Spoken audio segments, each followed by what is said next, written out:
حضرت لوط علیہ السلام اللہ کے ایک برگزیدہ نبی تھے۔ آپ کے والد کا نام حران تھا جو تاریخ کے بیٹے تھے۔ آپ کی پیدائش عراق کے قدیم شہر میں ہوئی تھی۔ اس شہر میں حضرت ابراہیم علیہ السلام کا مسکن تھا۔ دراصل لوط علیہ السلام کے والد حران حضرت ابراہیم علیہ السلام کے سکے بھائی تھے، یعنی کہ حضرت لوط علیہ السلام حضرت ابراہیم علیہ السلام کے بھتیجے تھے۔ کیونکہ حضرت لوط علیہ السلام کے والد ان کے بچپن ہی میں انتقال کر چکے تھے، لہٰذا حضرت لوط علیہ السلام کو حضرت ابراہیم علیہ السلام نے بیٹا بنا کر پالا تھا۔ آپ حضرت لوط علیہ السلام حضرت ابراہیم علیہ السلام پر سب سے پہلے ایمان لانے والوں میں شامل ہیں۔ حضرت لوط علیہ السلام حضرت ابراہیم علیہ السلام پر ایمان لانے والوں میں سب سے پہلے نمبر پر ہیں۔ آپ حضرت ابراہیم علیہ السلام کے زمانے میں اہل سدوم کی رہنمائی کے لیے نبوت کے منصب پر فائز ہوئے۔ حضرت لوط علیہ السلام کے بہت سارے معجزات ہیں۔ آپ جس وقت بارش کے لیے دعا کرتے تو آسمان سے بادلوں سے بھر جاتا اور خوب بارش ہوتی۔ حضرت لوط علیہ السلام جس پتھر پر سر رکھ کر سوتے، اس پتھر پر آپ کے سر مبارک کا نشان بن جاتا۔ سدوم وہ علاقہ تھا جہاں لوط علیہ السلام مبعوث فرمائے گئے۔ سدوم کے اس پاس 5 نہایت ہی خوبصورت شہر آباد تھے، جن میں سے ہر ایک کی آبادی 1,00,000 نفوس سے زیادہ ہی تھی۔ یہ علاقے نہایت ہی سرسبز و شاداب اور قدرت کی فیاضی کا حسین شاہکار تھے۔ یہاں باغات کی کثرت تھی، لہلہاتی کھیتیاں یہاں کی ضروریات سے کہیں زیادہ تھیں۔ اردن شاہ اور اسرائیل کے درمیان بسا ہوا یہ علاقہ نہایت ہی زرخیز، وہاں ہر طرح کے اناج، پھل، میوہ جات بکثرت پیدا ہوتے تھے، اور یہی وجہ تھی کہ آس پاس کے بستیوں کے لوگ بھی اپنی معاشی اور غذائی ضروریات کے لیے ان بستیوں کی طرف آتے تھے۔ مگر یہ بات اہل سدوم لوگوں کو بالکل بھی پسند نہ تھی۔ ان کے خیال میں ان کی بستیوں میں پیدا ہونے والے پھلوں، اناجوں اور سبزیوں پر صرف اور صرف ان کا ہی حق تھا۔ وہ نہیں چاہتے تھے کہ دوسری بستیوں کے لوگ ان کے علاقے میں آئیں۔ ایک دن سدوم کے لوگ اس بات پر غور و فکر کر رہے تھے کہ باہر سے آنے والے لوگوں کو یہاں آنے سے آخر کیسے روکا جائے، کہ ابلیس ایک بزرگ کی شکل میں ان کی محفل میں آیا اور کہا کہ اگر تم ان سے پیچھا چھڑانا چاہتے ہو تو میرے کہنے پر عمل کرو۔ ایک اجنبی بزرگ کی بات لوگوں نے بہت توجہ سے سنی۔ ابلیس نے کہا میں کل بتاؤں گا۔ دوسرے دن ابلیس ایک خوبصورت نوجوان لڑکے کے بیس میں آیا اور انہیں اپنی عورتوں کی بجائے مردوں کے ساتھ یعنی کہ بدفعلی کرنا سکھایا۔ ابلیس نے کہا اگر تم ان بستیوں کے لوگوں سے نجات چاہتے ہو جو تمہاری بستیوں میں آ جاتے ہیں، تو ایسا کرو کہ جب بھی کوئی شخص تمہارے علاقے میں آئے تو تم لوگ زبردستی اس کے ساتھ اپنی خواہش پوری کرو۔ اس طرح یہ لوگ اس بستی میں آنا چھوڑ دیں گے۔ اپنی نفسیاتی خواہشات کے لیے مردوں سے بدفعلی اس قوم کا دستور بن گیا تھا۔ یہاں بے حیائی عام ہو گئی تھی۔ حکمران، سردار، روسا، ہر طبقے میں گھر گھر پر یہ عمل پھیل گئی تھی۔ بڑی محفل میں یہ لوگ اس فحاشی کے کام کو کر کے خوش ہوتے تھے۔ کوئی بھی محفل اس کام کے بغیر ادھوری سمجھی جاتی تھی۔ خاص کر مسافروں میں سے کوئی خوبصورت لڑکا ہوتا تو یہ لوگ اسے اپنا شکار بنا لیتے۔ تلمود میں لکھا ہے کہ اہل سدوم اپنی روزمرہ کی زندگی میں سخت ظالم، دھوکے باز اور بد معاملات تھے۔ کوئی مسافر ان کے علاقے سے بخیریت نہ گزر سکتا تھا۔ کوئی غریب ان کی بستیوں سے روٹی کا ایک ٹکڑا نہ پا سکتا تھا۔ بارہا ایسا ہوتا تھا کہ باہر کا آدمی ان کے علاقے میں پہنچ کر فاقوں سے مر جاتا اور یہ اس کے کپڑے اتار کر اس کی لاش کو برہنہ دفن کر دیتے۔ اپنی وادی کو انہوں نے ایک باغ بنا رکھا تھا جس کا سلسلہ میلوں تک پھیلا ہوا تھا۔ اس باغ میں وہ انتہائی بے حیائی کے ساتھ اعلانیہ بدکاریاں کرتے تھے۔ حضرت لوط علیہ السلام نے انہیں توحید کی دعوت دی اور بدکاری کے اس گندے عمل سے توبہ کرنے کا حکم دیا۔ حضرت لوط علیہ السلام نے کہا تم بے حیائی کیوں کرتے ہو؟ کیا تم عورتوں کو چھوڑ کر لذت حاصل کرنے کے لیے مردوں کی طرف مائل ہوتے ہو؟ حقیقت یہ ہے کہ تم احمق لوگ ہو۔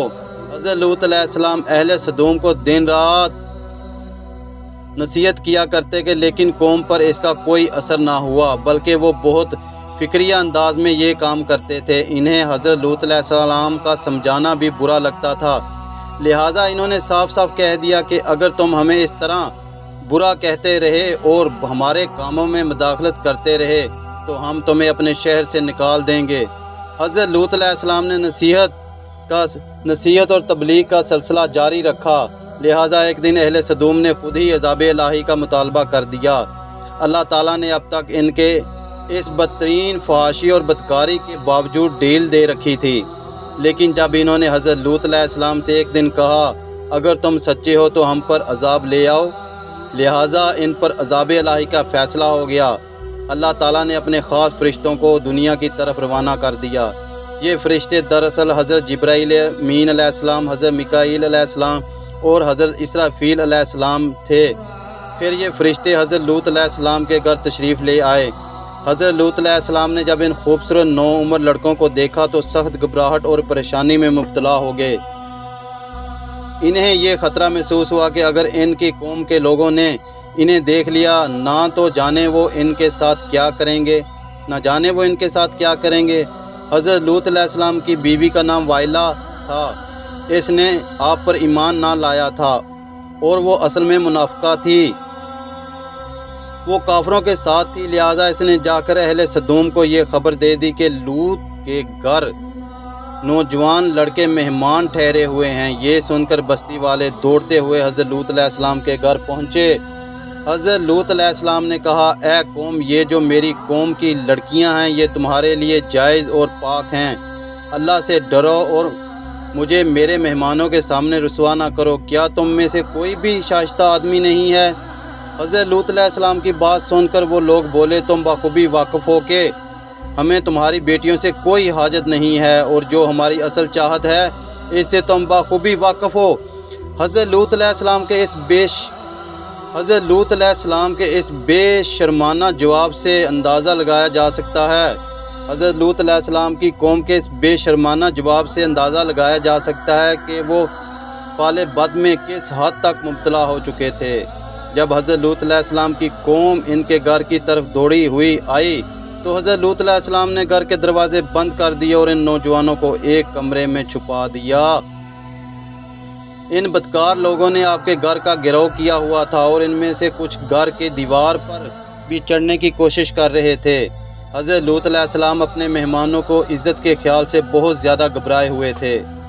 فرشتے یہ سب منظر دیکھ رہے تھے۔ جب انہوں نے حضرت لوط علیہ السلام کی بے بسی اور پریشانی کا یہ عالم دیکھا تو حقیقت سے پردہ اٹھاتے ہوئے فرمایا اے لوط علیہ السلام، ہم تمہارے رب کے بھیجے ہوئے فرشتے ہیں، یہ لوگ ہرگز تم تک نہیں پہنچ سکیں گے، ابھی کچھ رات باقی ہے، تم اپنے گھر والوں کو لے کر چل دو اور تم میں سے کوئی شخص پیچھے مڑ کر نہ دیکھے۔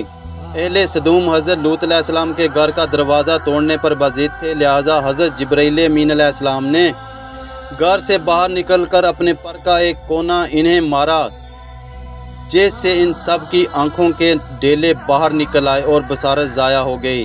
یہ خاص کر عذاب ان لوگوں کو پہنچا جو حضرت لوط علیہ السلام کے پاس بد نیتی سے آئے تھے۔ حضرت لوط علیہ السلام حقیقت حال جان کر مطمئن ہو گئے اور اپنے گھر والوں کے ساتھ رات ہی کو نکل کھڑے ہوئے۔ بیوی بھی ان کے ساتھ تھی، لیکن کچھ دور جا کر وہ واپس اپنی قوم کی طرف پلٹ گئی اور قوم کے ساتھ جہنم رسید ہو گئی۔ صبح کا آغاز ہوا تو اللہ کے حکم سے حضرت جبرائیل امین علیہ السلام نے بستی کو اپنے پر سے اکھاڑ دیا اور پھر اپنے بازو پر رکھ کر آسمان پر چڑھ گئے، یہاں تک کہ آسمان والوں نے بستی کے کتے کے بھونکنے اور مرغیوں کے بولنے کی آوازیں سنی۔ پھر اس بستی کو زمین پر دے مارا، جس کے بعد ان پر پتھروں کی بارش ہوئی۔ ہر پتھر پر مرنے والے کا نام لکھا ہوا تھا۔ جب یہ پتھر ان کو لگتے تو سر پاش پاش ہو جاتے۔ صبح سویرے شروع ہونے والا یہ عذاب اشراق تک پوری بستی کو نست و نمود کر چکا تھا۔ قوم لوط کی ان خوبصورت بستیوں کو اللہ پاک نے ایک انتہائی بدبودار اور سیاہ جھیل میں تبدیل کر دیا تھا جس کے پانی سے رہتی دنیا تک کوئی فائدہ نہیں اٹھایا جا سکتا۔ سمندر کے اس خاص حصے میں کوئی جاندار مچھلی، مینڈک وغیرہ زندہ نہیں رہ سکتے، اس لیے اسے ڈیڈ سی یعنی کہ بحر مردار کہا جاتا ہے، جو اسرائیل اور اردن کے درمیان واقع ہے۔ ماہرین آثار قدیمہ نے 10 سالوں کی تحقیق و جستجو کے بعد اس تباہ شدہ شہر کو دریافت کیا تھا۔ تحقیقات سے پتہ چلا تھا کہ اس شہر میں زندگی بالکل ختم ہو چکی ہے۔ اس شہر کے راستے اور خنڈرات کو دیکھ کر آرکیولوجسٹ نے یہ اندازہ لگایا کہ جب یہ شہر تباہ ہوا تو اس وقت لوگ روزمرہ کے معمولات کے کاموں میں مشغول تھے اور یہاں زندگی اچانک ختم ہو گئی تھی۔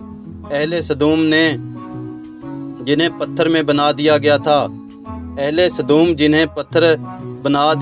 تھا، ان کی بت آج تک بھی بحر مردار کے پاس موجود ہیں، جو قیامت تک لوگوں کے لیے ایک عبرت ہیں۔